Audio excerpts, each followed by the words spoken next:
I hear something interesting, I break it down, analyze it, and figure out how I can come up with something creative inside of that. After all, this channel is called The Creative Drummer. So what I want to do is present a way that you can not just copy another drummer's lick, which is, something we all do, but also understand the underlying framework in which that lick exists, so you can come up with your own variations. So that's kind of the idea here. Here's the melody.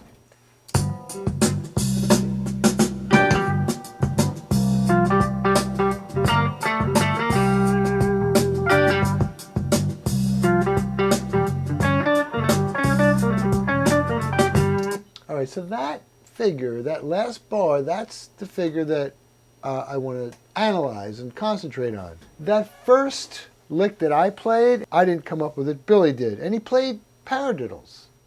One bar up front.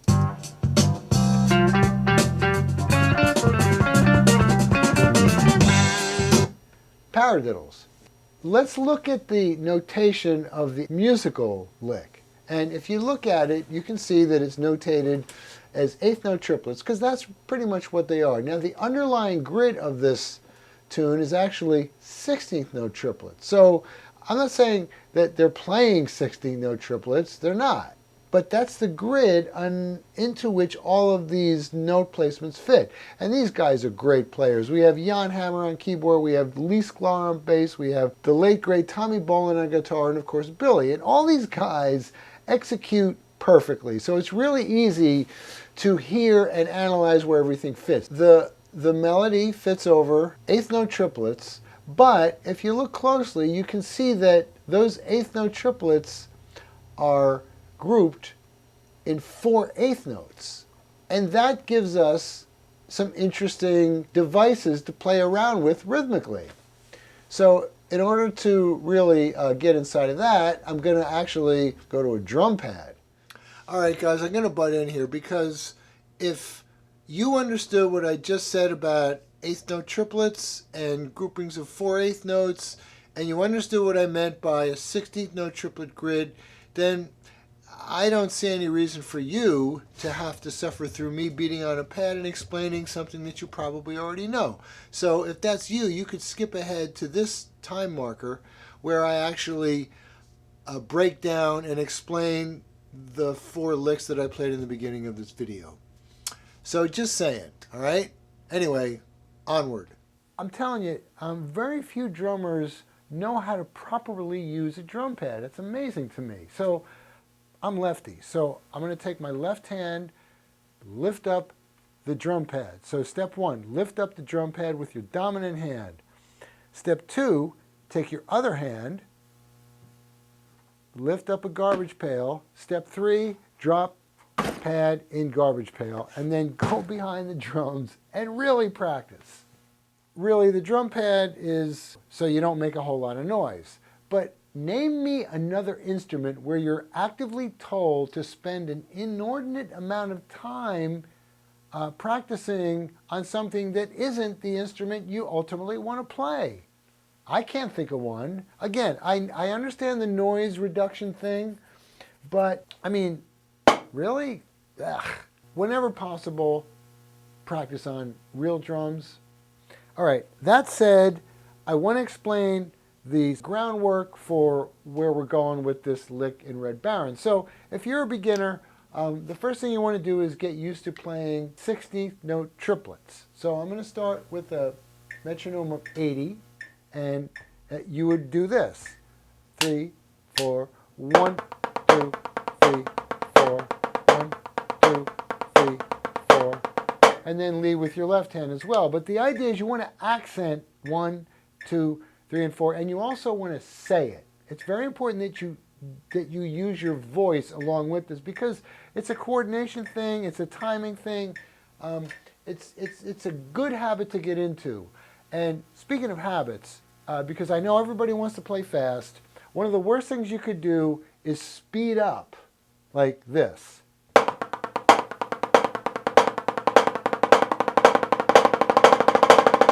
I mean, when you do that on a regular basis and you think you're like accomplishing something, all you're doing is taking whatever innate sense of time you had and throwing it right out the window. So never do that. If you want to practice at faster tempos, set the click at a faster tempo, practice, stop, set at a little faster tempo, start again, that kind of thing. Never just ramp up the tempo like that, because you will destroy your sense of time. It's twice as hard to undo that than it would be to not do it in the first place. All right, so once you've got the single, the singles doing 16th-note triplets, we're going to add another sticking combination, the 6-stroke roll. Now, most drumming is built upon two simple building blocks, singles and doubles. So the 6-stroke roll is a combination of both. But we're going to start it with a single. It would be right, left, left, right, right, left, right, left, left, right, right, left, right, left, left, right, right, left, right. So it always cycles back around to the right hand doing the accent. 1, 2, 3, 4, 1, 2, 3, 4, 1. Okay, that's a 6-stroke roll. And then you would do it with the left hand. 1, 2, 3, 4, 1. All right, so we're going to alternate between singles and 6-stroke roll, 1 bar each.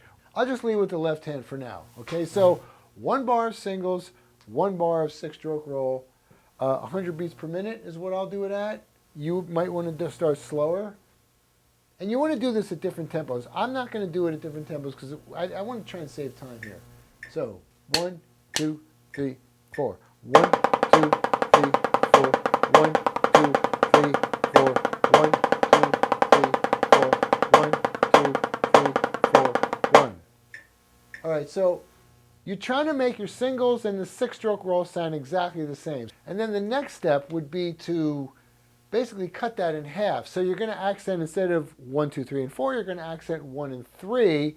And then we're going to double the length of the 6-stroke roll, effectively making it a 12-stroke roll. So instead of going 1, 2, 3, 4, we're going to go 1, 2, 3, 4, 1. Now, I've here it's written out somewhere on the screen, and you can see the sticking, so you can figure it out. Okay, it's a 12-stroke roll. So 12 notes and then back around to the downbeat. But the interesting thing is the 6-stroke roll always cycles back around to the leading hand. 1, 2, 3, 4.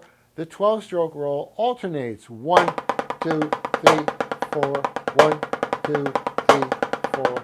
1. Now, the idea is to get used to doing doubles across a triple meter, in this case 16-note triplets. So there's some control involved here. So the way you practice this is to do 1 bar of singles, accenting 1 and 3, and then 1 bar of a 12-stroke roll, which is going to alternate. So if you lead with the right hand, the accents would be right on 1, right on 3, and then we go into the 12-stroke roll bar, right on 1, left on 3, and then cycling back around to the right where you do singles again, and that would be this.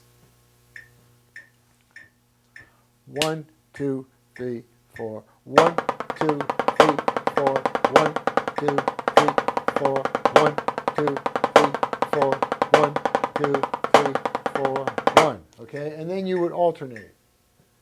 All right, so we're going for control here. Speed isn't the issue. Control is the issue. You want to try and get those singles and the 6-stroke roll and the 12-stroke roll to all sound the same. What happens here is your accents are being preceded by a single in all cases. And that single that precedes the accent should be the same volume as its preceding doubles.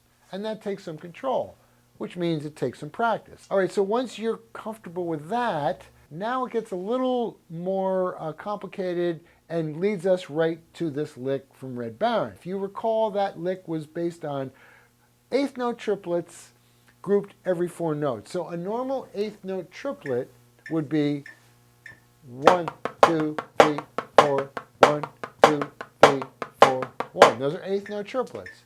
However, if I distribute the accent every 4th note instead of every 3rd note, it would be this. 1, 2, 3, 4, 1, 2, 3, 4, 1. Okay, So if you have 4 eighth notes, then you could also have 8 16th notes. So you could do what amounts to an 8-stroke roll. So let's go back into 4/4 time quadruple meter. In other words, 1 EN to 2 EN to 3 EN to 4 EN. So an 8-stroke roll would be 1 EN to 2 EN, a 3 EN, a 4 EN, a 1 EN to 2 EN, a 3 EN, a 4 EN, a 1. 1 EN to 2 EN to 3 EN to 4 EN, 1 EN to 2 EN to 3, 1, 1, 2, 3, 4, 1. The distinguishing characteristic here is that it's alternating, right? So starts with a single, then a series of doubles, then a single, and then another single for the accent. 1 EN, a 2 EN, a 3. 1 EN, a 2 EN, a 3 EN, a 4 EN, a 1 EN, a 2 EN, a 3. If I were to accent both of those singles, it would be,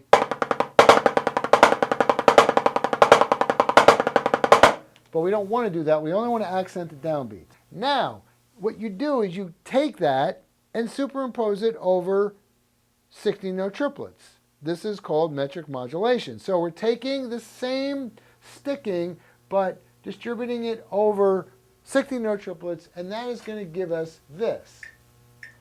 The accent will be really kind of weird. So at 100 beats per minute, we're going to have 1, 2, 3, 4, 1, 2, 3, 4, 1, 2, 3, 4, 1. I'll go from 8th note triplets to 16th to the 8-stroke roll of 16th note triplets. 1, 2, 3, 4. 1, 2, 3, 4. 1, 2, 3, 4. 1, 2, 3, 4. 1, 2, 3, 4. 1, 2, 3, 4. 1, 2, 3, 4. 1, 2, 3, 4. 1, 2, 3, 4. Okay? So if I hadn't hit my 6 together, it would have been smoother. But the point is, the accent is the same. I'm just doing an 8-stroke roll distributed over 16-note triplets. And that brings us directly to that Red Baron lick. So we can take those 16th note triplet grouped as 8 notes and orchestrate it around the kit. That's the next step. All right, so let's do that. The hell with this pad. Okay, so this is the segment I like to call Gary Tries Not to Make a Fool Out of Himself.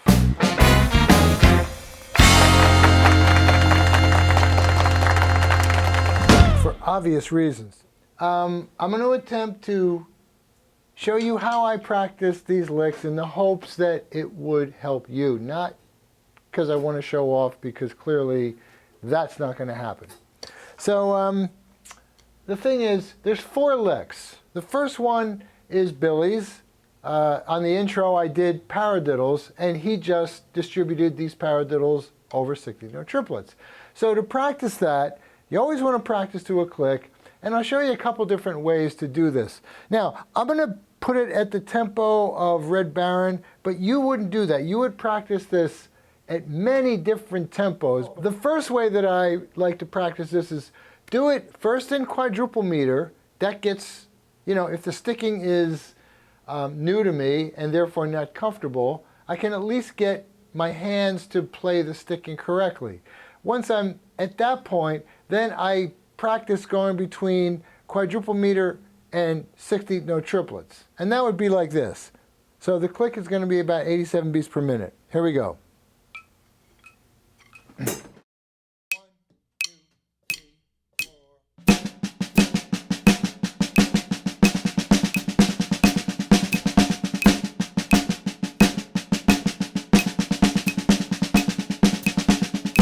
Now it's just a simple matter of orchestrating it on the kit, right?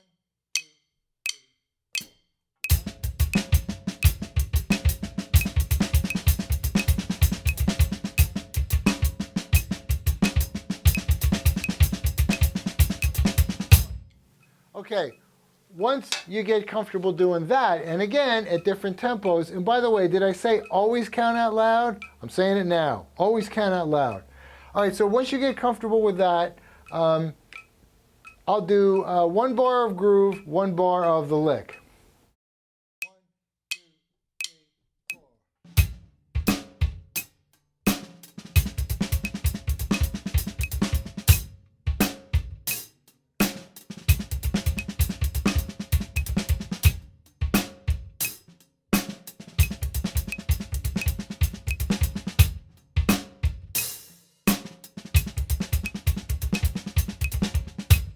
Okay, now, what's interesting about this lick is it actually mirrors itself from beats 1 and 2 to beats 3 and 4. So you lead with the right hand, and then it cycles around by the time you get to beat 3 of the bar, so you're now leading with the left hand. So I'll accent beats 1 and 3. Now, you know what? I'll do it on the tom so you can maybe see.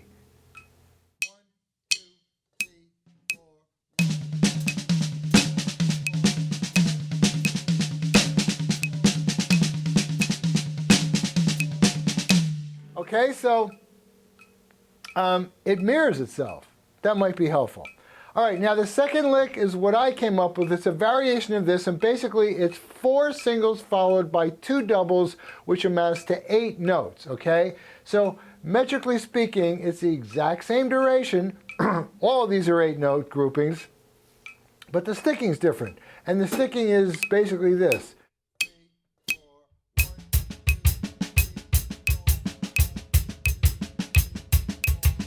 Now, spread that over 16-note triplets, you get this. 2, 3, 4. Right? So first I'll do quadruples and then 16-note triplets. 2, 3, 4.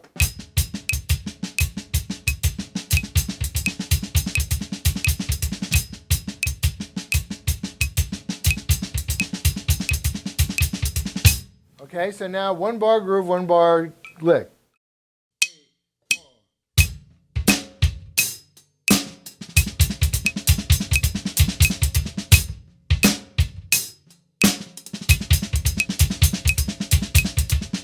Now you can orchestrate that around the drums any way you want, but the idea is that's the sticking, all right? All right, so now the third lick is kind of a variation of that, and it's basically this in quadruple time. 2, 3, 4.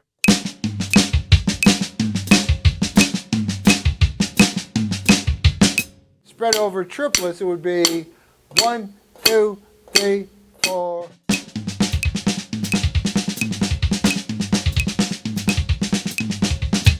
So going from quadruples to triplets, that would be 3, 4.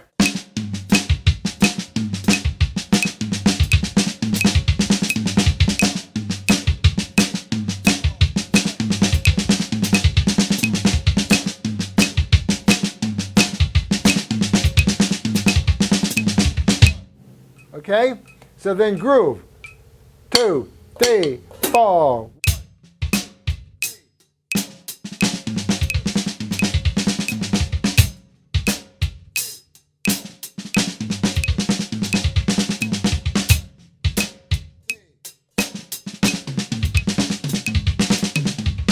Right, so you can orchestrate it around different drums as well. That's the point of all this. All right, last lick is basically, we've already done this. It's just the 8-stroke roll on the snare. 1, 2, 3, 4.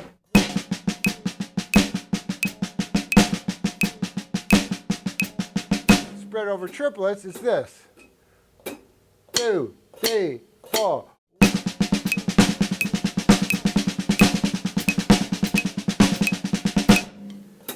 One bar groove, 1 bar lick.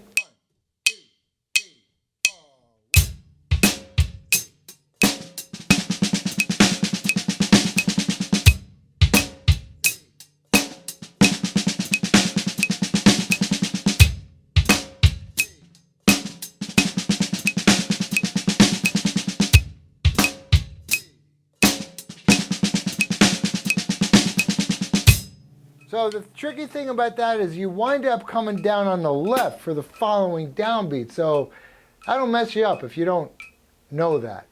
All right, so that's pretty much it, right? So you can take it as far as you want. You can orchestrate those 8 notes with any sticking you want, any orchestration on the kit you want. It's up to you. So it's kind of an open-ended thing. Okay, that's the basic idea, and thus ends the Gary tries to not make a fool of himself segment. All right, guys, that's it for now. Hope you found this helpful. If you watched this whole video, thank you for sticking it out to the end with me. Get it? Sticking it out. Little drummer joke there. Oh, God. I'm going to go. Bye.